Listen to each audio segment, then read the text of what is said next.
Welcome back. Let's talk about your new project. Thanks, Janet. I'm thrilled to be here. The audience is excited. What's new? The studio lights were bright, the audience was warm, and the tone was meant to be friendly.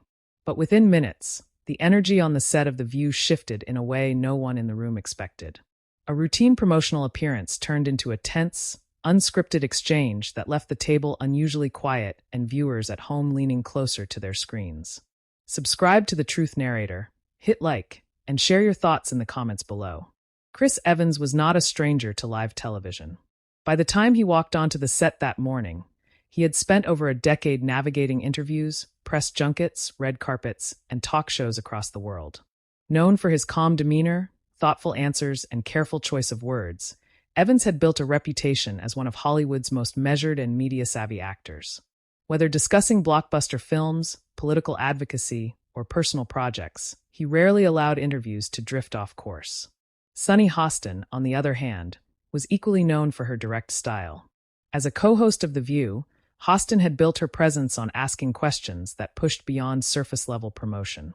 With a background in law and journalism, she often steered conversations towards social issues, accountability, and cultural context. Guests on the show understood that appearances were rarely limited to safe publicity rounds. The table had a history of producing moments that felt unscripted, sometimes uncomfortable, and always very real. That morning, the setup appeared ordinary.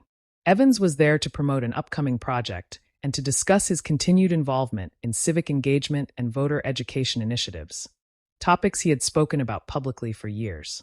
The audience applauded warmly as he took his seat. Smiles were exchanged. The early questions followed the expected pattern: career highlights, recent roles, and light personal reflections. But what made this appearance different was not something visible at first. It was the direction the conversation would take once it moved away from familiar territory. Live television operates on a delicate balance. There are notes, suggested talking points, and general expectations, but once the cameras are rolling, the dialogue belongs to the moment. Hosts can pivot, guests can respond, and sometimes that natural flow exposes a tension no one anticipated. For Evans, interviews had always been about clarity. He often chose his words carefully when discussing politics or social issues, aware that his platform carried weight. He avoided sensational statements and instead focused on encouraging participation, civic awareness, and respectful dialogue. He had become, in many ways, an example of how a public figure could speak about public issues without escalating controversy. For Hostin, however, conversations about public figures and politics were rarely neutral. She approached them with the instinct of a prosecutor, curious, precise,